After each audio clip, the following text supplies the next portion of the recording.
Tutoriel pour créer dans l'application Nuage un ou plusieurs dossiers de partage avec nos élèves pour leur communiquer des documents ou récupérer très facilement leur production sur ordinateur, tablette ou smartphone. Nuage est une application de la plateforme de l'éducation nationale appseducation.fr. C'est un espace de stockage et de partage de fichiers en ligne de 100 gigaoctets qui utilise la technologie du logiciel libre Nextcloud. Pour y accéder, cliquez sur le lien appseducation.fr. Ensuite, vous cliquez sur « Accéder au portail personnel ». Pour passer cette étape, vous pouvez taper directement cette adresse dans la barre de votre navigateur. Ensuite, on va vous demander de vous connecter, vous pouvez rester connecté ou non. Et vous avez deux solutions. La première, en tant que nouvel utilisateur, vous pouvez cliquer sur « Enregistrement » et vous créer un compte avec votre mail académique obligatoirement. Mais il est plus simple de passer par le système Authentification Éducation Nationale pour arriver sur cette page que vous connaissez. Vous choisissez votre académie, pour moi c'est Poitiers, et ensuite vous utilisez vos identifiants académiques habituels, ceux que vous utilisez par exemple pour aller sur l'intranet. Vous validez et vous allez arriver sur la page d'accueil des apps éducation. Voilà, dans mon espace, je retrouve donc tout un ensemble d'applications. Si ça n'est pas le cas dans votre espace, cliquez sur Applications, et ici vous avez le catalogue et vous allez pouvoir ajouter les applications de votre choix. Il vous suffit pour cela de cliquer tout simplement sur la puce qui est ici. Et du coup, ensuite dans mon espace, vous retrouverez l'application. Cliquez alors sur Nuage pour ouvrir ce cloud, cet espace de stockage et de partage en ligne, et accéder à vos documents. Dans mon espace Nuage, j'ai déjà déposé un certain nombre de documents. Vous voyez, il y a ici déjà un certain nombre de dossiers et de documents. Vous n'en aurez pas autant, et pour créer un dossier, vous allez voir que c'est très simple. Il vous suffit de cliquer ici sur Plus, Nouveau, et de nommer le dossier. Par exemple, je vais l'appeler Partage avec les 4e R. Et je valide. J'ai donc ici un dossier. Je vais pouvoir mettre à l'intérieur tout ce que je veux en faisant tout simplement un glisser-déposer. Je sélectionne mes documents, je mets mes documents et je patiente le temps qu'ils se téléchargent. Et je peux mettre n'importe quel document, ça peut être des fichiers PDF, des images, des vidéos, des sons, etc. Pour partager ce dossier avec mes élèves, c'est très simple. Je vais retourner à l'accueil, ce sera plus simple. J'ai ici mon dossier partage, je clique ici sur l'icône de partage, et ici j'ai lien de partage. Il me suffit de cliquer sur le plus, et voilà, c'est fait. Attention, vous allez devoir décider de ce que vous voulez faire avec ce dossier. Alors, soit c'est de la lecture seule, vous permettez à vos élèves de consulter les documents, de les télécharger, mais rien d'autre. Soit vous les autorisez à ajouter des documents, à modifier votre dossier, et finalement à interagir beaucoup dans ce dossier. Soit vous les autorisez à simplement déposer des documents, et là du coup c'est juste un dossier par exemple pour récupérer leur copie ou leur production.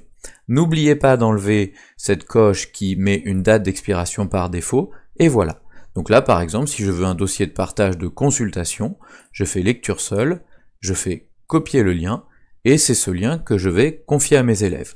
Pour leur confier sur un téléphone ou une tablette, je vais utiliser un QR code, c'est le plus simple. Par exemple, sur la plateforme La Digitale, en descendant, vous trouverez Digicode. Il suffit de cliquer sur Utiliser. Ici, vous collez le lien vers votre dossier, générez un QR code, et les élèves n'ont plus qu'à scanner ce QR code pour se connecter à votre dossier, consulter les documents et les télécharger depuis leur téléphone ou leur tablette. Bien sûr, vous pouvez télécharger ce QR code pour l'archiver et l'afficher en classe à tout moment.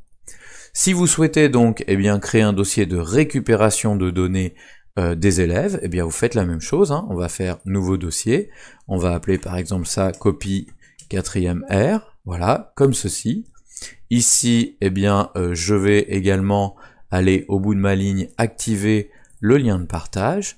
J'ai ici lien de partage, je clique sur le plus, le lien est créé, et là encore, j'enlève cette date d'expiration, et là je décide que c'est un simple dépôt de fichier. Les élèves vont m'envoyer leur production, leur travail.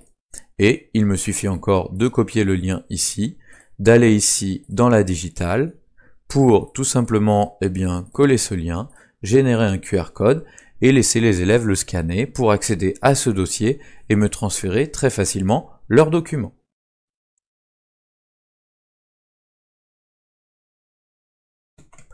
Voyons à présent ce que donnent ces dossiers partagés si les élèves travaillent sur ordinateur.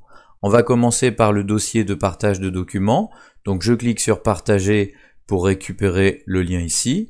Et je suis bien ici en lecture seule. Lorsque mes élèves cliquent sur ce lien ou le collent dans la barre d'adresse de leur navigateur, ils ont bien accès à l'ensemble des documents. Ils peuvent cliquer dessus, naviguer à l'intérieur et bien sûr les télécharger s'ils le souhaitent.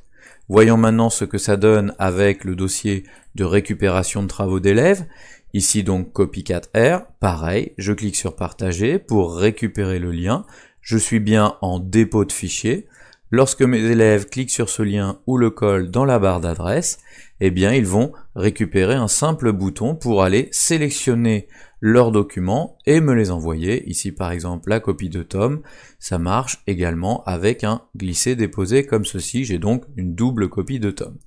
Et du coup, moi dans mon dossier, j'ai bien à l'intérieur ici mes deux copies, des copies que je vais pouvoir ouvrir, que je vais pouvoir télécharger, éventuellement annoter, corriger, etc. Et du coup, si je souhaite, par exemple, que mes élèves aient accès à ce dossier, non plus pour déposer des documents, mais cette fois pour les consulter, par exemple pour récupérer leurs copies ou faire une évaluation entre pairs ou une auto-évaluation, ça n'est pas compliqué. Il me suffit de récupérer ce dossier, de cliquer sur partager et de changer les droits. Au lieu d'un dossier de dépôt, ce sera dorénavant un dossier de lecture et l'élève qui va récupérer donc ce lien là, lorsqu'il va l'entrer, n'aura plus un dossier de dépôt, mais bien un dossier de consultation. Il pourra ouvrir sa copie, la consulter, éventuellement la noter lui-même, etc.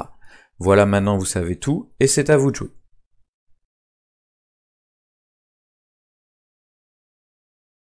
Voyons ce que cela donne avec des tablettes en classe. L'élève va aller dans les applications pour chercher une appli capable de scanner le QR code renvoyant vers les liens Nextcloud. Ici, c'est par exemple QR Droid. Ensuite, il va scanner le QR code soit imprimé sur sa fiche activité, soit au tableau comme ici, et on commence avec un QR code renvoyant vers un dossier Nextcloud de lecture seule, c'est-à-dire de consultation de documents. L'élève a alors accès à tous les documents, il peut les parcourir.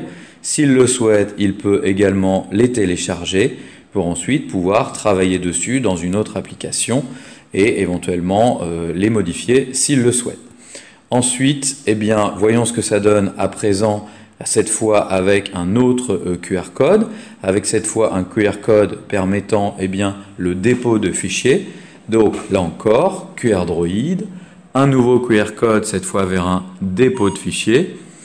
Une fois encore, le lien Nextcloud s'ouvre automatiquement dans le navigateur. Et voyez, on arrive sur une page extrêmement simple. Il suffit à l'élève de cliquer sur le bouton « Sélectionner » ou « Glisser, déposer vos fichiers ». Il va dans les documents chercher son document. Ici, par exemple, voilà la copie de Paul. Et ensuite, vous voyez, le document est automatiquement envoyé. Bien sûr, il peut sélectionner autant de documents qu'il le souhaite, par exemple cette affiche, s'il le veut, et puis on va renvoyer à nouveau la copie pour montrer qu'on peut envoyer plusieurs documents en même temps. On patiente le temps du téléchargement, voilà, c'est fait. Les documents ont été déposés dans le dossier de l'enseignant qui pourra alors les consulter. Voilà, maintenant vous savez tout, et c'est à vous de jouer.